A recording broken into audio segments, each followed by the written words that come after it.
she sees all of this play out, see that it's like, and she like rushes over, like just grabs me by the belly and like looks up and like bats her baby blues up at me. And she's like, "Hey, honey, how far along are you?" I was like, "Oh, no, no, no, no. It's not what you think. Like, these are fibroids." And she's like, "5 boys? You poor thing."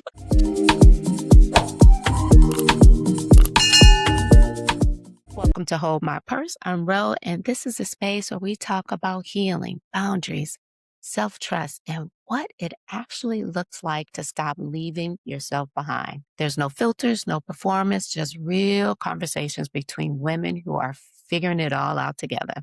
Every other week, I'm here solo or joined by guests who bring the stories that make you feel seen. And then there's Aria, our Gen Alpha voice in the room, who always has something to say. And honestly, she's usually right. Okay. So, you know how sometimes you meet someone and their energy just stops you in your tracks? That happened to me at the Awakening Return to Self retreat that I did back in April with some partners. This beautiful woman walks in and I'm thinking, my gosh, she is just stunning and glowing. And she looks like she's about 9 months pregnant and ready to pop. And if I'm being honest, I was like, Lord, please don't let her get into a yoga pose in her water break. Plot twist. She wasn't pregnant. She has fibroids. And she has taken that very private, very painful, very misunderstood journey and turned it into a one-woman show that is part comedy, part confession, but 100% real. My guest today is Charlene Modeste, actress, storyteller. And I just gotta say it. The woman will have you feeling like you sitting with your girls, laughing, crying, and you'll be Googling some cannabis medicine all at the same time. No shame. I did it too. We get into what it's like to live in a body the world keeps misreading. The moment a medical technician, not even her doctor, told her she was allowed to say no. Why she refused a hysterectomy when the system that ignored her for years suddenly wanted to cut. And how she went from watching herself expand with zero support to shrinking her fibroids with plant medicine in Northern California. Y'all, this conversation is real. But before we dive in, here's your journal prompt. When was the last time you dismissed something your body was trying to tell you because someone else's opinion felt louder than your own? And what would you do differently if you trusted yourself first? Sit with that. Write it down if you can, even if it's just a few words. All right. This one hits different. Let's get into it. Well, Charlene, I am I am so grateful to have you here. We met at the Awakening retreat that I did with a couple of partners back in April. And what really like stayed with me about you was your spirit. And when you walked in the door, I'm just gonna be transparent. I thought, oh my gosh, she's about 9 months pregnant. Like she's gonna pop. So after the retreat, you and I started chatting. I asked you how far along you are, and you said, I'm not pregnant.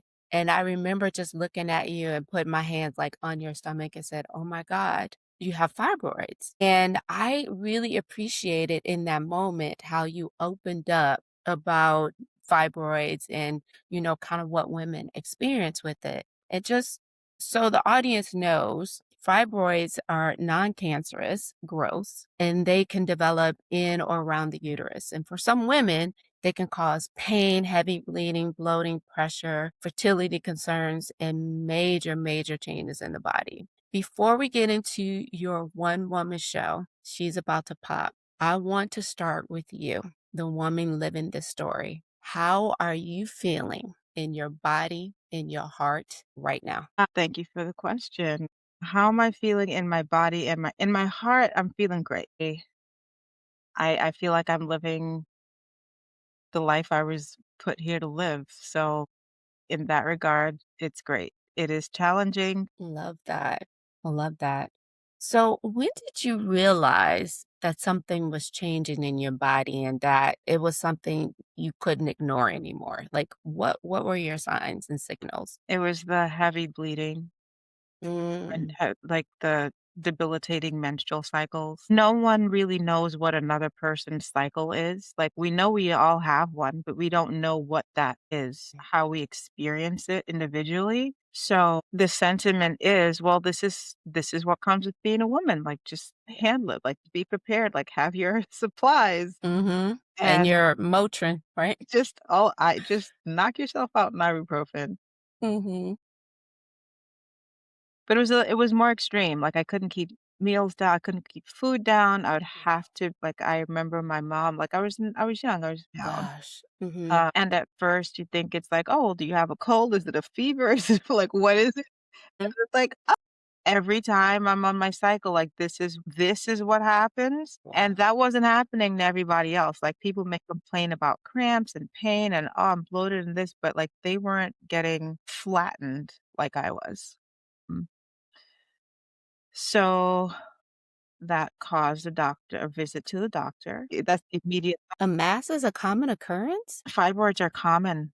Wow. 80% of women by the age of 50 are Okay. affected by fibroids, and, I rattle off that statistic, but then when I sit and do the math, it's like, okay, 80% of women, well, what is that in numbers? So it's like Mhm. 8,000,000,000 people in the world, 4,000,000,000 have a uterus. 80% of 4,000,000,000 is 3.2 billion uteruses earmarked for fibroids by the age of Wow. 50. So it is an ongoing. 100%. I mean, like, for women, it always seems like it's not taken seriously, and we just have to deal with it. That's a crazy number. Whatever the size the fibroid is, you're still having extreme periods, lots of heavy bleeding, and just like lots of things to just manage and maneuver throughout your day-to-day life. So, like, where other people would be active and engaging, I would be home in bed, staying close to home because, like, I need to be safe. Like, we're Mhm.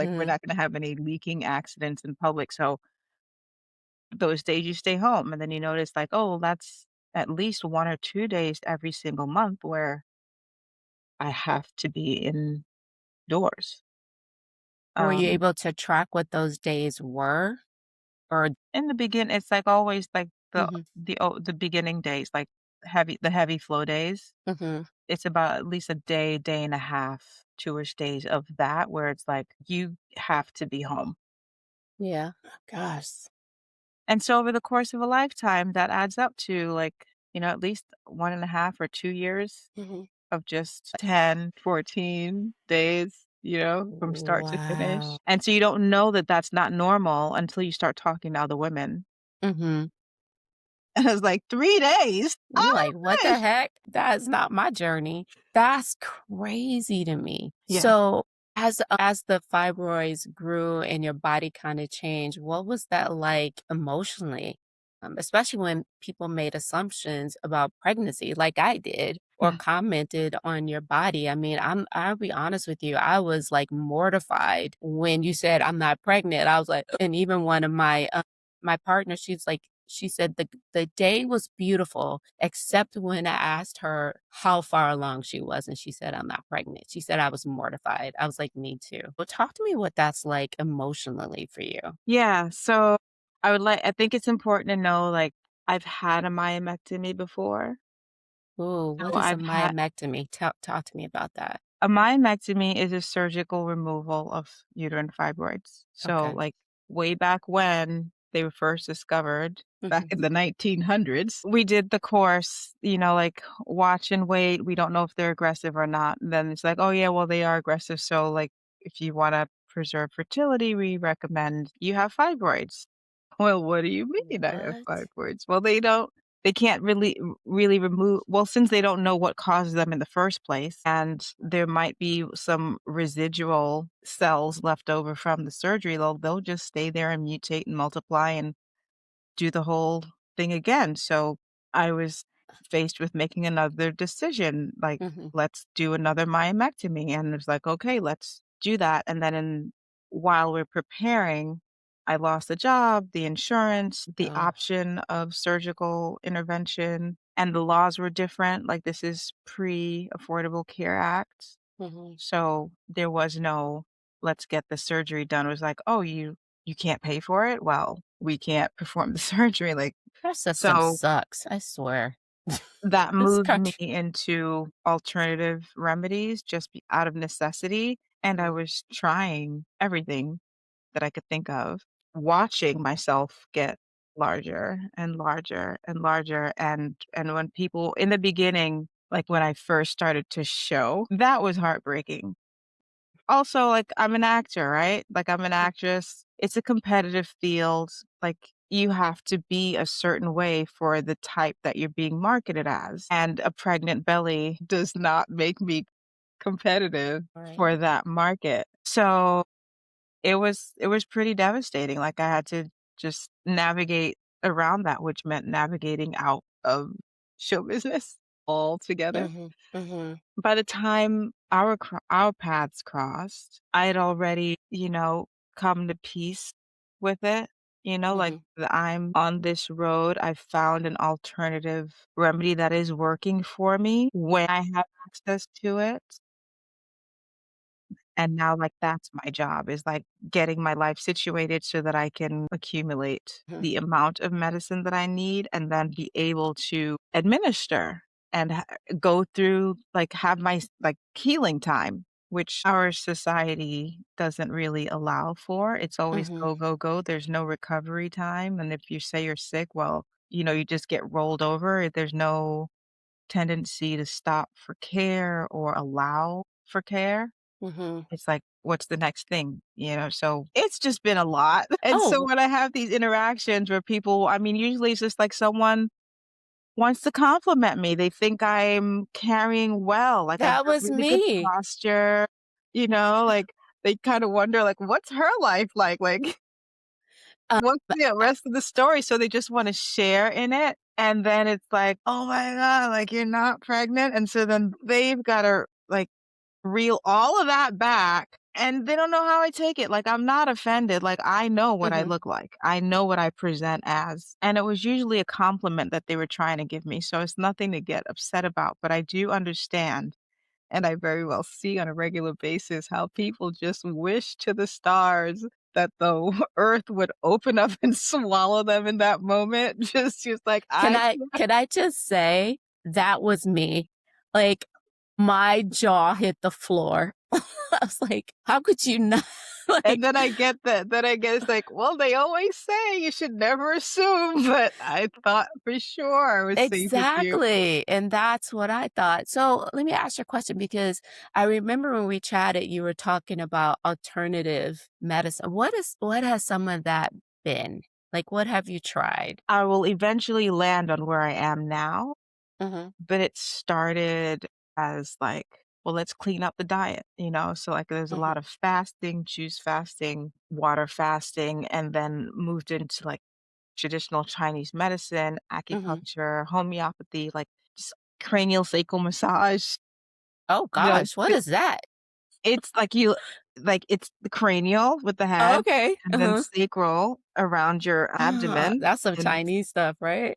well, just alternative. I don't know if that Altern specifically is Chinese, but, like, Okay, they all overlap in some way. They just have gotcha. names for similar things. So you've tried all the things. So many things and was continuing to explore, like, because you gotta try them for a few months Yeah, before you even know, like, if you're getting any kind of traction in any direction. mhm, And so it's just like, let's try this. Okay, well, let's try this. And how about this? And so then on a day of looking for like any other alternative that might be available, I stumbled across mhm, no, yeah, this, but I they just had this. kinda They've been studying this for over 30 years. Like, what? And the article was like, cannabis shrinks tumors, whether benign or malignant.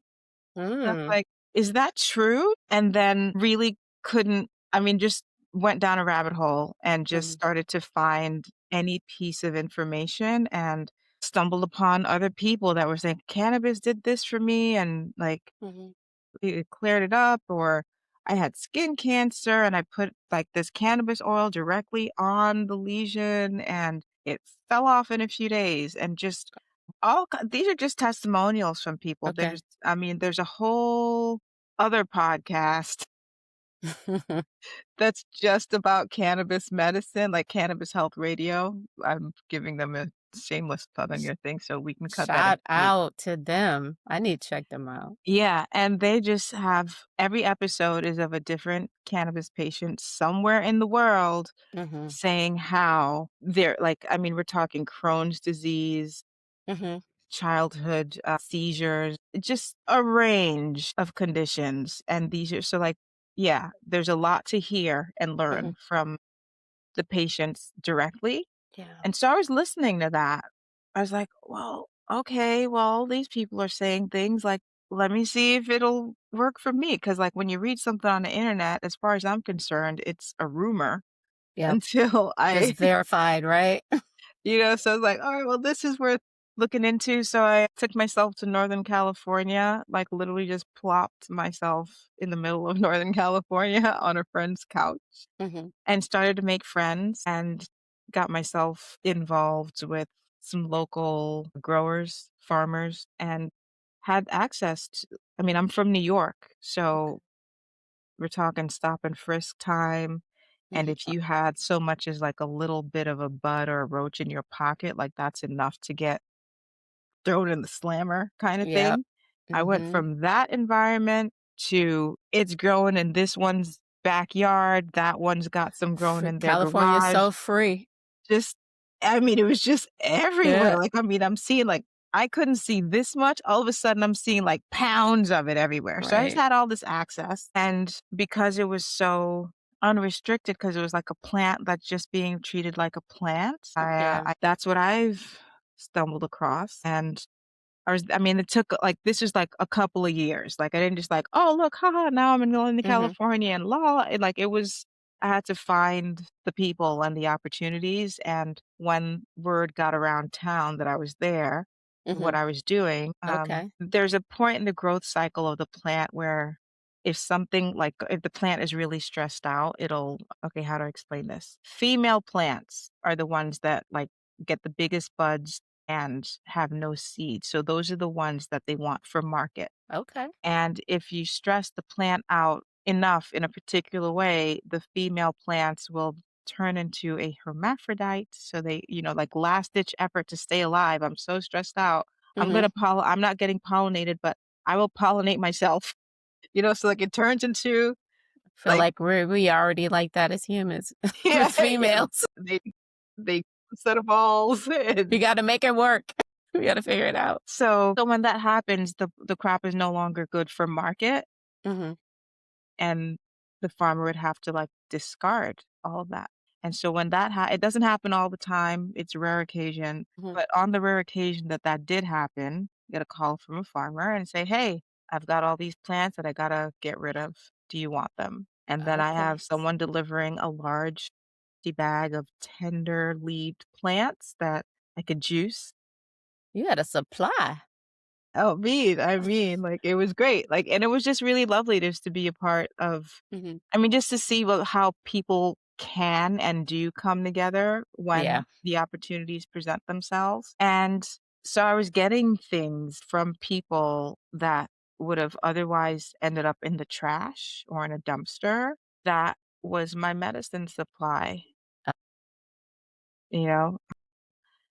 The product is available, can be available, can be found in mhm. dispensaries, but the dosage that I would require is quite large and, cost prohibitive. So it was very nice to be in the community where there was access. After a couple of years' time of, like, piecing it together, MRI results showed that my tumors were degenerating, like, going in reverse, and I was like, "Alright, I proved it to myself. I'm gonna stay he I'm gonna MacGyver this, like, I'm gonna figure this out, like, Uh-huh. we've got like, so long as I can get enough cannabis oil in my system, my tumors will reduce. Let's do So it." so let me ask you this. Did they shrink a lot or like Yeah. what Well, nice. in that first week, I'm assuming a lot of, like, 'cause like, "Oh, it's water weight," and it very well could have been, like, inflammation, like, cannabis Mhm. is really great for reducing inflammation, so I'm sure there was a lot of that, but, like, in that first week, we're talking after, like, years of just seeing myself expand when I'm actively trying to Mhm. diminish. Mhm. first 7 days, well, actually, it took 10 days to get through the ounce, the gram. I had a gram. There's the gram. It took 10 days for me to get through that, like, slowly work my way through that, and it was like an inch and a half on my midsection gone. And Okay. I was like, "An inch and a half? That's going in the right direction." Uh-huh. But then, like, by 3 or 4 months later, we were talking, like, 3.5, 4 inches, and I was like, "Okay, so this is doing a thing, and let's talk to Right. the doctors, let's get a starting point, let's, like, measure, like, come back Mhm. in, like, whatever, how you tell me the schedule, but this is happening, let's monitor it." And they were quite dismissive of me. They were quite What? dismissive. Yeah, Why? Because of cannabis? because, like, well, you saw me, I look 9 months pregnant, so I walk into a doctor's office Mhm. saying that I'm not interested in surgery and I'm Mm. healing with cannabis, and they're trying to figure out if I'm pulling their leg. Yeah, because I remember you said to me that, the doctors recommended a hysterectomy, and you were like, "No." Well, yeah, because I mean, well, for many, many reasons. Mhm. In the moment, it was just so frustrating because, like, listen, I've been trying to address this for at least 5 years, from, Mhm. like, 2008 to 2013 when the laws changed. I've been expanding, and you guys did not lift a finger, you didn't like, it was Mhm. nothing done, there was no access for me, and now that the laws change overnight, all of a sudden, you want me to now just jump into a hysterectomy because Right. it can be paid for, is what felt like. So I was like, I'm not interested in a hysterectomy. That's E gonna alter me in especially ways, when this is working, right? Like, why? especially when it's working, but also especially when there was no other help coming in my direction. Like, I just felt like I was a commodity all of a sudden. It Mm. wasn't until someone was going to benefit financially from my Mm. surgery that it was going to be allowed to happen, and I was like, "Well, you let me go for this long, like, I don't really see the rush in jumping into something that's so permanent, Yeah, very and it's extreme, not right? a terminal condition." Mhm. Like, that's a different, I know there's a lot of women out there that have already had their hysterectomies, and their situations were different, or based on, like, information, based on what they're willing to endure, because this is not an easy decision to live with. Like, there's still a lot of discomfort and pain physically for me, but then just the awkwardness of existing in the world, Mhm. because people do love pregnant women, like, I I am know, right? popular. It's just, they wanna You probably talk get to all me, kind of love, all kind of help. people wanna Yeah. talk, and they wanna touch, and then it's Yes. like, "This is not what it looks like, I'm so sorry." How does that make you feel when you experience that? Like, what kinda goes through your mind? A lot. It Mhm. depends. Mhm. It just depends, but most times I feel like a grief counselor because 'cause they're so crestfallen. Mm. They, like, from one instant to the next, first I can just see the vision because, like, they're beaming and glowing, and there's just so much joy just oozing out of them, like, 'Cause you're pregnant, you're yeah, reproducing. and so, like, I have all of that coming at me, Yeah. and I was Mhm. like, "Oh, no, I'm so sorry, like, that's not what it is," and then all of their dreams Or come shattered. crashing down, like, and it's like, "It's okay, I promise I'm not upset But, with you." it's funny that you said, "I'm sorry." Like, you apologized to them. You can see it. You Yeah, can that I see it. mean, like, wow, that what I just people are funny. What do you? Because I have some friends that had fibroids, and I remember they were dealing it with it at such a young age. What do you wish more women knew about advocating for themselves when it comes to fibroids and reproductive health? Just that they can. Mhm, I think we are on autopilot when we see the doctor, and they are the authority in their field. Like, mm, we're going to the doctor. That took years of study to accomplish, so we are going to them. But they're still human beings with human emotions, mhm. and their recommendation is their recommendation, like, that's their with No, their that's doctor. right. Um, I had I'd so my fibroids are really large, and I know, like, at this point, I'm too large. If they wanna measure me, I'm too large for an ultrasound, right? So if, like, I Mhm. have to get an MRI in order just Mhm. to encompass just to get an accurate picture. Mhm. But there was a Wow. doctor that ordered an ultrasound for me, and I went. Like, "We're gonna give you an ultrasound," and I knew, like, I needed an MRI, Mhm. but the doctor said, "Go in for an ultrasound," and I figured the doctor knew best, so I went in, and then while I was on the table with the technician, I was like, "Well, they sent me in for an ultrasound, but like, you're not gonna be able to get the capture the whole thing. I can tell you in advance. I can tell you right now, you're not gonna be able to get the whole thing." And she said to me, "Well, why did you?" She said, "You can tell the doctor no. You didn't have to agree to come here. You could have told your Right? doctor, like, give you an MRI." I Uh-huh. was like, "It never occurred to me. Like, it never occurred to me that That's that empowerment, right? I could disagree. I could have a difference of opinion. Like, Mhm. that's where it started. I was like, because that's not, like, I knew that. Mhm. But I'm not the one in the white coat, right? Yep. With the education and all that, you trust them. So I was And it's yeah. immediately defer to the doctors, and I'm not saying don't do that, but I'm saying, Mhm. like, exercise your own judgment, your own discernment, your own critical thinking Mhm. for you. Like, they're the expert in their field, you are the expert on you. That's right. And with the internet and everything that's out there, even like AI, ChatGPT, Perplexity, all of them, you can go down a rabbit hole and just become more informed, right? Yeah, It so yeah, is, yeah. that's Yes, you think that's you the do. key. That's the key. Have you had to grieve any version of your body, your health, or your life during this process? Yeah, Mm-hmm. constantly. Yeah, I can only Over and imagine. over, yeah, over and over, like, different stages, you go through things, and, like, first it was just physical appearance, right?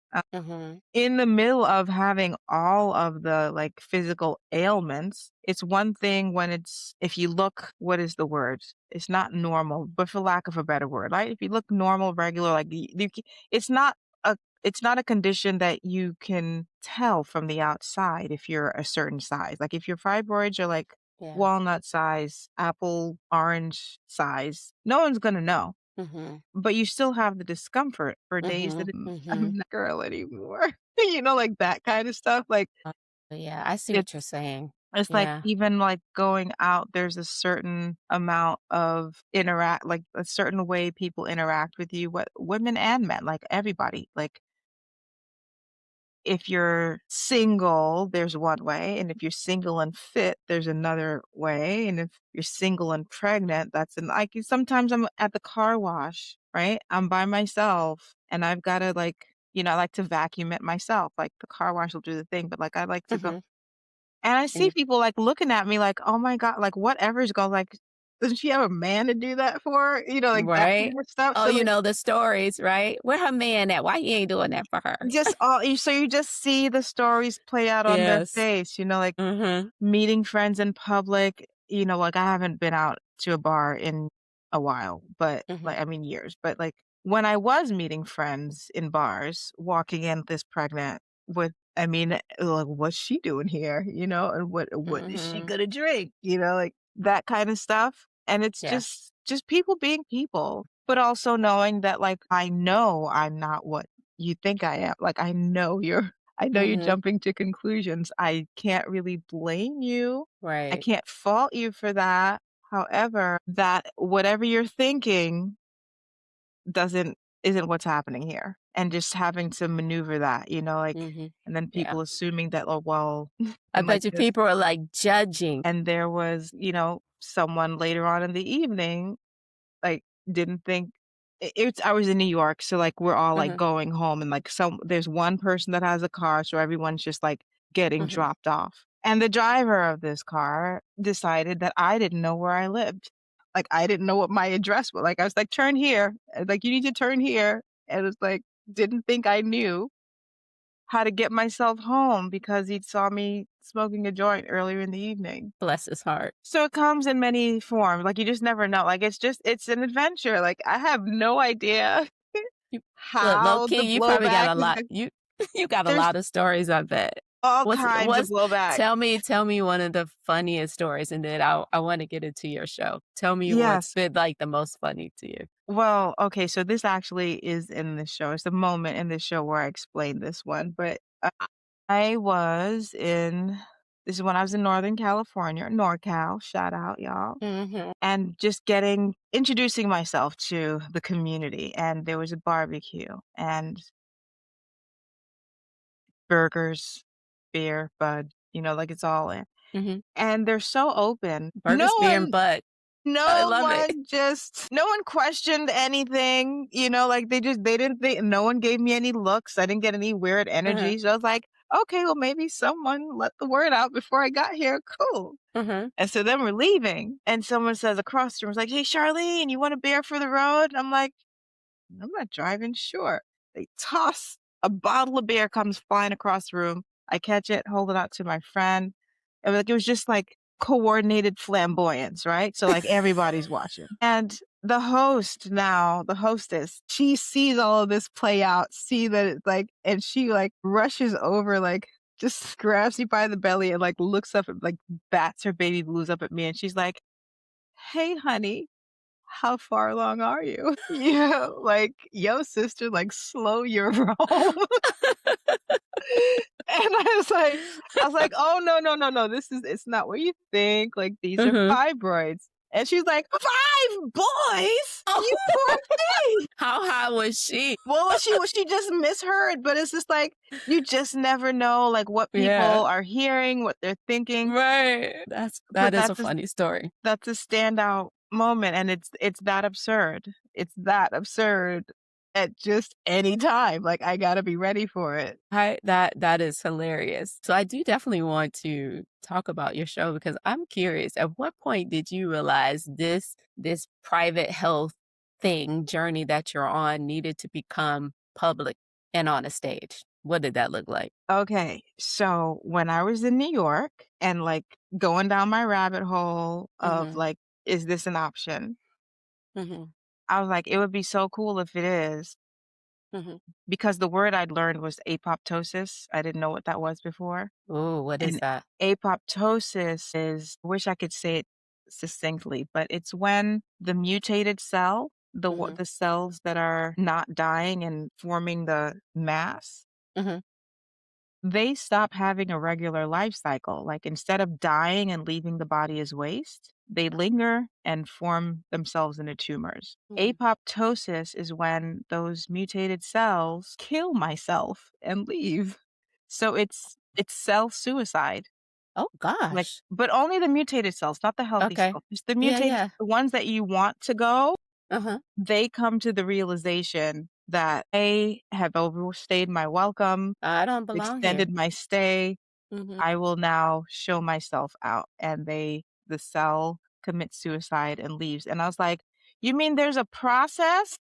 I did not know that. There's a biological process that actually happens, like, that's a thing?" So, Wow. that's what cannabinoids, the molecules in the Mhm. cannabis plant, that's what it triggers in our bodies when it comes to mutated cells. It targets them, reminds them that they should have left a long time ago, and those cells off themselves and leave.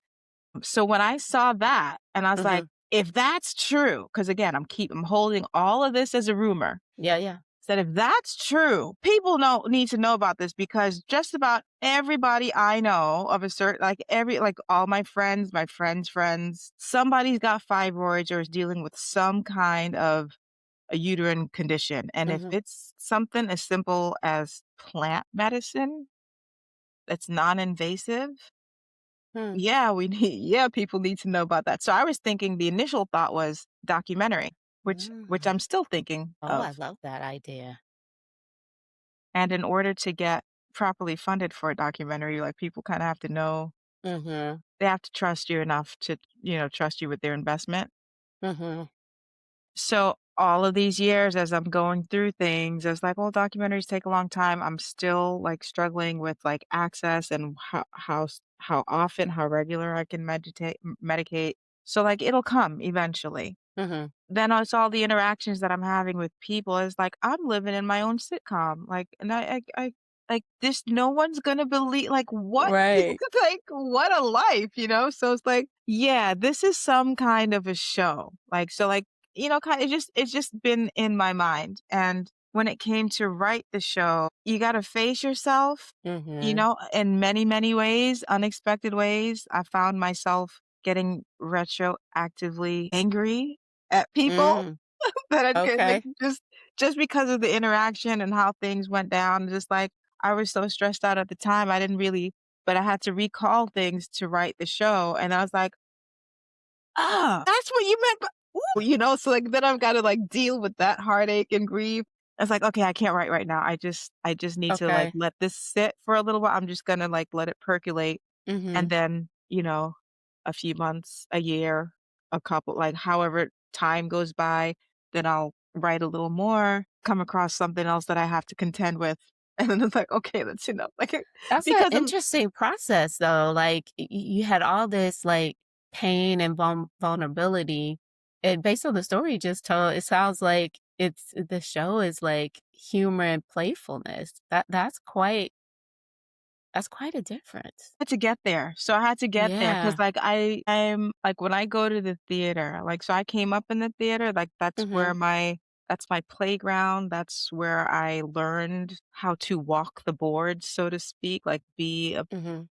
actor, a thespian, so it's like, when I go for entertainment, or if I'm gonna go sit in a dark room, like, I got enough grief and reality in my own life to I don't need to go seek it out in a show, like, I would like to have some sense of upliftment and, make it a pleasurable experience. Like, yes, it's the story. Yes, there are all of these heavy-hitting issues, but just like life, there are things that are happening that are just ridiculously hilarious. Yes, and you And gotta lean into that sometimes, especially when you're in pain, you know? yes, so that's where it came from. So, like, that's Okay. how I'm handling it. Like, this is part of it's cathartic for me to Mhm. share this way. Like, I get to play for a little bit, just for a little bit, like an hour on the stage, Mhm. like, the audience is there. There are times there that they're very vocal, which I love a loud audience. I love a talking back audience. And other 'Cause you're audiences just listen, like, they're just so, like, "What am I watching?" And then they're just Uh-huh. listening, but you can still it's a vibe, you can feel it, and like, we're sharing space together, and Yeah. it's a really lovely experience for me, and I'm doing everything I can to make it a lovely experience for the audience, and they're Wow. telling me that they're enjoying my story, so, It's as so bizarre deep. as it is. Yeah, it's so deeply personal. Like, what do you hope, like, women what they feel when they see the show, especially for those that might be dealing with fibroids or other reproductive issues? What do you hope they feel when they see the show? Empowered, like, some level of comfort that they're not alone, like, they're not the Mhm. only one going through these changes in their bodies, even though it's a very private experience, like, no one's running around telling them, "I've got fibroids or I'm like, no, Yeah. we don't wanna talk about that, No, it's very private, understandably. right? Yeah. But just Yeah. to know, like, yes, it's something that we go through, Mhm. experience, Mhm. Mhm. uh, Yes. starting Yeah. Yeah, the for people to feel. yeah, Yeah. people Mhm. What conversations, because I would imagine you had to have a lot of support from your family, but what conversations do you hope this show starts with families, with friends, with doctors, and just the community as a whole? Yeah, well, I just wanna clear things up, like, I'm not Mhm. no tea, no shade, but, Yeah. like, my family thinks I'm nuts, they're not. Wait, what? Why? I love your honesty. You're just like, "Yo, they think I'm crazy." They think I have lost my marbles And and, why like, is that? fell off And my why is rocker, that? because this is so off the wall to them. It's so off Oh, the wall, like, okay. "What do you mean the doctor said you should have this, so why aren't you doing Oh, that?" I Like, see what you're saying. Because you're not doing what the doctors are telling you to do. and And suffering the consequences, like, it is mhm, not easy to have this physical form and generate an income for oneself, like, the right. assumption is, like, you're gonna be gone. You're gonna Oh, take so maternity leave, or if it's not maternity leave, then it's an ongoing condition. Well, there are all these other applicants that are not complicated at all. Like, we can just pick one of those. So mhm. that's what happens a lot of the time. So just all of that, like, it feels like, I don't want to speak for anyone, but it feels like the sentiment is like well, if you just had the surgery, a lot of your discomfort would go away. So Mhm. why aren't you doing that for yourself? Without the understanding that I'm speaking for myself and Mhm. I want to be No, that's right. So for but someone oh, go when ahead. women lose when we no longer have a uterus, like that affects our entire System. It does. everything. Mm. And it introduces complications that wouldn't be there otherwise. So it's like, why would I switch to Mhm. those complications rather than deal with the ones that I have in this space? Mhm. And I'm making headway. You know, like, yes, it's a I applaud you for your bravery. Like, I really do, and you're really putting yourself out there. For someone coming to see, it's called She's About to Pop, an which immaculate misconception. the show is on July 11th at the Yeah. Barbara Morrison Performing Arts Center in Los Angeles. What can they expect, and where can they get tickets or follow you? Okay. You can get tickets on Eventbrite. You can find me. My website is charlenemodeste.com. There's a link to tickets there. Mhm. I'll also be like posting on Instagram. I laugh just because it's like, oh my gosh, another thing to do. But like I'll be posting about the show there. I say that every week whenever I have a podcast going live, like, "Oh, I gotta do this." I get it, but it's Yeah. part of the process. Yeah. So that's how you can Mhm. find me. I do have these are all things in the works. Like I do have like an Okay. interview with a paper Mm. next week. I don't want to like, like when is this airing? Because I was like, do I want to say it now or do I just want to like put it Start it now. Pre-promotion is so important. That's a good one. Okay. Yay. Mhm. for Okay. but also Mhm. Okay. and Yay. one of 15. I was in a cohort of 15. So like I started out like before the script was even complete. Like I was a winner already. Like the Mhm. show was a winner. And I was like, right on. Like let's do I this. love Like I couldn't back out. Like after Mhm. they gave me the green light, I was like, okay, well, we're doing this. So yeah, I'll have yeah, there's my website, there's Eventbrite for tickets, and then there'll be other opportunities to support the show. So my website will have a an update, like you can like enter your email and get on the Okay. mailing list, and then announcements will go out that way as well. All the things. Yeah. Charlene, finish this sentence for me. My body is not a punchline. My body is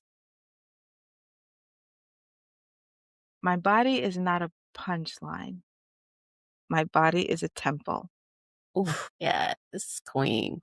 Yes, I love that. One question I always ask my guests at the end is because my show is all about self care and self love, because I truly believe that if we take care of ourselves and we put ourselves first, and if everyone in the world did that, we wouldn't have all the drama that we have because we are inherently happy with ourselves, right? I believe that with all my heart. So, my question for you is if there was one law that you could pass and everyone had to follow it as it relates to self-care, what would it be and why? Law, like a mandate? Mhm. You had to do it. Just like you gotta pay taxes, but I'm questioning that. No Definitely question that. representation, no None. taxation, right? If I have a mandate from the queen, Yes. I would mandate that everyone take midday naps Okay. for self-care because, like, we don't rest enough, Yeah, true. and we need to reincorporate rest. So, midday naps and long sleep time, like, 8 to 10 hours. Like, I would Mhm. yeah. Your body needs that to rejuvenate, right? Like, sometimes I'll take, like a 20-minute meditation power nap, and I feel so much better And when it's I not come out of that. necessarily what it's Mhm. just Rest. rest. Yeah, I love that. I agree with you. Thank you so much for coming on the Oh show. my goodness, thank you I so really much for having appreciate me. it. So say it again. The name of the show, when it starts, where to get tickets. I want to make sure that sticks in people's heads. The name of the show is called She's About to Pop, an Immaculate Misconception, written and performed by me, Charlene Modeste. And in July, on July 11th, for Fibroids Awareness Month, July is Fibroids Awareness Oh, Month, okay. Yep. I'll be at the Barbara Morrison Performing Arts Center in Leimert Park. And Yes, queen. Her temple and all. yes. Thank you so much for being on the show. I just appreciate you taking the time. And, when you walked into the retreat, I was like, what a beautiful woman in the spirit. I could just feel your energy. And I just really appreciate you coming on. If there's anything I can ever do to help, please let me know. But I am wishing you all the best. And I'm going to check to see if I'm in town because I'm going to come check you out. Oh, my pleasure. Okay, I need a second after that one. Like, genuinely need to pause. Charlene pulled up today and gave us everything: the humor, the pain, the science, the humanity. And what I keep coming back to is that through it all, the body changes, the dismissals, the strangers grabbing her belly at barbecues, she never made herself a victim. Not once. That takes a different kind of strength. And I don't think we talk about that enough. So here's what I'm taking with me, and I hope you are too. One, 80% of women with a uterus will have fibroids by 50. That's 3.2 billion people, y'all. 3.2 billion. And we still out here acting like it's a personal problem to just quietly push through. It is not. It's a public health issue, and it deserves a whole lot more conversation than it's getting. Number two, you are the expert on you, full stop. The doctor is the expert in their field. Absolutely, 1000%. Respect that. But you know your body. You can disagree. You can ask questions. You can say no. You can ask for MRI instead of just accepting the ultrasound. It never even occurred to Charlene that she could do that until a technician said it out loud one day. Don't wait for that moment. Know it. Number three, grief doesn't only show up when you lose something. Sometimes it shows up when your body changes in ways you don't choose. When the world keeps projecting their stories onto you and you're just trying to exist, that kind of grief is real. It deserves to be named and it deserves to be healed. Number four, rest is medicine. Charlene, she called it with her self care law: midday naps and 8 to 10 hours of sleep. And honestly, she is not wrong. We're out here running on empty and calling it hustle, calling it strength, but it's not. It's survival. And we deserve so much more than just surviving. If this episode moved you, and I really hope it did, share it, text it to your girl, post it, tag somebody, because there is a woman in your life right now who has been told to just push through her pain, and she needs to hear this conversation. And please, please go support Charlene's show. It's called She's About to Pop: An Immaculate Misconception, written and performed by her. Takes place on July 11th at the Barbara Morrison Performing Arts Center in Leimert Park, Los Angeles. July is Fibroids Awareness Month, and there's no better way to honor that than showing up for this show. Get your tickets on Eventbrite or head over to charlenemodeste.com. I'll drop all the information below so you don't have an excuse if you're in the area. All right, before I let you go, take a deep breath. And if you can, say this with me: my body is not a burden. It is not a punchline. It is not up for debate. I am the expert on me. I listen, I advocate, I trust. I am allowed to heal on my own terms. Now, go drink some water, take a little nap. Until next time, my fabulous friends, stay aligned, stay unbothered, and hold your own damn purse. Peace. This episode is brought to you by Self Care Shawty, your go-to for homemade skin products that keep you moisturized, healed, and at ease. Discover these amazing products today at selfcareshawty.etsy.com. That's selfcare shawty, SHAWTY.etsy.com.